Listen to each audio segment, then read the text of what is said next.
Hello everybody, this is Danilo Cuellar from peacefulanarchism.com out here in the beautiful Catskills Mountains, enjoying the spontaneous order that surrounds us all. So I just came back from a camping trip and I witnessed a mother in the group give some chips to a bunch of kids in the group, and she gave the chips in one big bowl, and then thereafter the kids attacked the bowl and were fighting for the chips fiercely, hoarding as many chips as they could for themselves. The strong overpowered the weak. The fast overpowered the slow. And there was a lot of fighting, and a lot of screaming, and a lot of yelling, a lot of hitting. And it reminded me of the idea of the tragedy of the commons, which is the idea that a scarce resource, if it is stated that everyone owns it, it is the same as saying no one owns it. And therefore, people will rush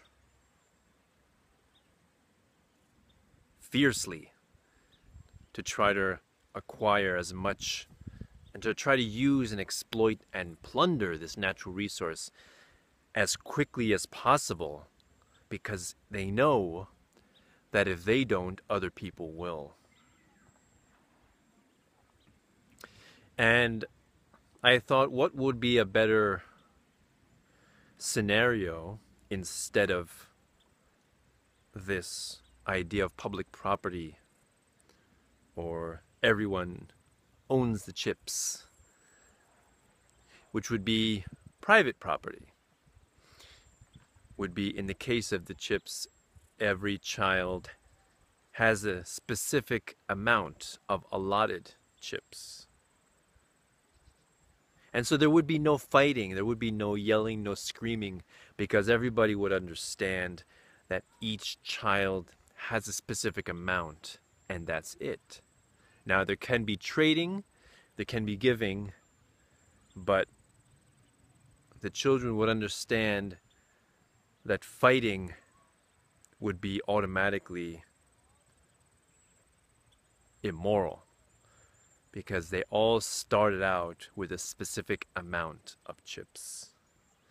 And this is the same as applies to economics and a world of scarce resources and infinite desires.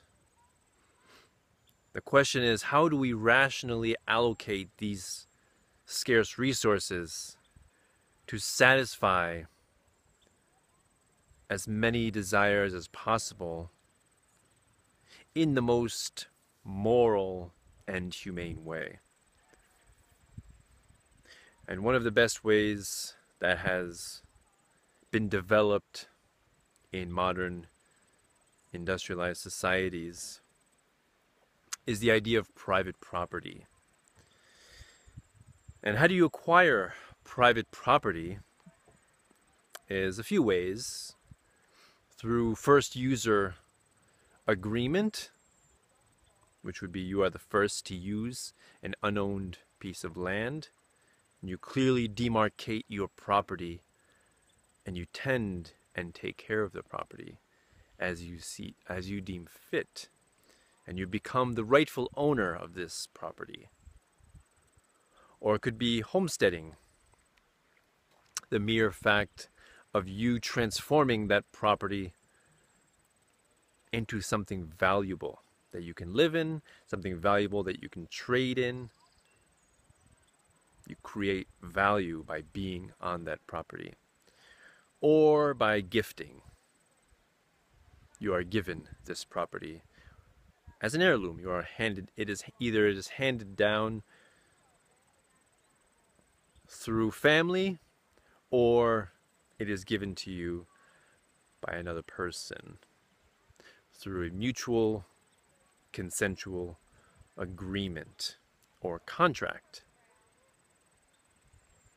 These are a few of the ways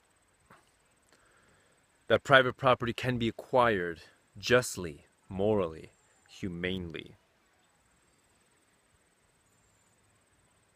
If you wish to preserve natural resources so that they may continue to be thriving and sustainable for future use, the best thing you can do is to make individuals private owners of that property, because their vested interest becomes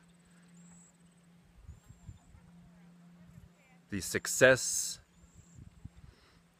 and the care of that property. For why would you want to acquire property only to plunder and destroy it? This would be counterproductive and counterintuitive. Most people, when they acquire property, they want to take care of it and they want to preserve it. So these are a few ideas that we can solve the problem of the tragedy of the commons. So thank you very much for listening. This is Peaceful Anarchism saying, enjoy nature. Have a magnificent day.